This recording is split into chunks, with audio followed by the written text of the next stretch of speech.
Hi everyone, this is Congresswoman Marjorie Greene, and I just want to make an announcement, and I'm sorry I'm overwhelmed with emotion because this is the best news of our lifetime. The Supreme Court has voted to overturn abortion rights. There's a draft opinion out now to overturn Roe versus Wade, and this is a great victory. It's a great victory for God. With word of Roe v. Wade soon to be overturned, many voices took to social media to share their thoughts, and several of these fools got dragged and ratioed to hell. Welcome to TYT's Overruled. I am your host, Adrienne Lawrence. You've likely been saturated with analyses on the leaked U.S. Supreme Court draft opinion overturning Roe v. Wade. So let's talk about three of what I'd say are the worst takes in response to the news of the right-wing court going rogue, demolishing our privacy rights. First, Kellyanne Conway.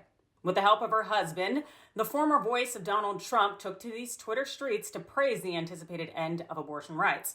In response to her husband, George Conway, tweeting that he believes Roe was wrongfully decided to begin with, Kellyanne posted this: "I married a pro-life, pro-corgi constitutionalist who knows Roe v. Wade is flawed. That's hot. Rough night for the sad chicks on Twitter." First off, ew. The twisted attraction between the Conways is gross, and we do not need to look into what does it for either of them. And also, as far as the substance of that goes, both of them stay trash. They're playing the good cop, bad cop in the media so that they can hopefully keep two separate strains of income, trying to play both the right and the left. It's old. Second, in the wake of women likely losing their right to bodily autonomy, former member of Congress, Justin Amash, thought it'd be a good time to go ahead and focus on decorum. The Libertarian tweeted this: "Leaking a draft opinion of the Supreme Court destroys trust among the justices and undermines justice. The justices must be able to share their thoughts candidly and vulnerably with one another. They are judges deciding cases, not legislators writing laws that need public input."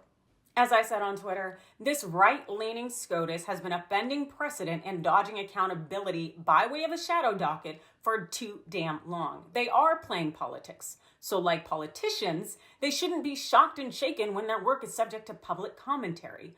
And it's also pretty hypocritical that the justices insist on having a right to privacy while they're stripping away our right to privacy. No, you can keep your decorum and your niceties. The draft opinion being leaked because of the court's legitimacy is lost is on them.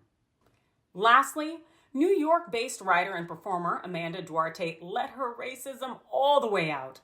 She tweeted this: "I do wonder how these white supremacist lawmakers would feel if their little white daughters were raped and impregnated by black men."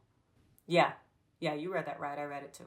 Not only is Duarte really playing on this long-held trope of black men being sexual predators, going after white women, but she's also flexing her white feminism hard.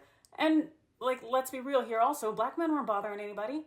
This effort to strip women of their rights to bodily autonomy and rights to privacy, that's something that is white men's doing, and it's been largely backed by the 55% of white women who voted for Trump?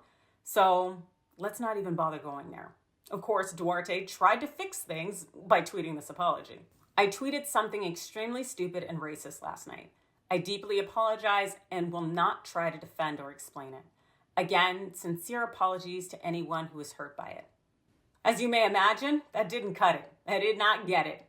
They ran her off social media. Funny how that works. What are some of the worst Roe v. Wade repeal takes that you have heard so far? You let me know in the comments below. Hit that like and follow button, and thanks for watching.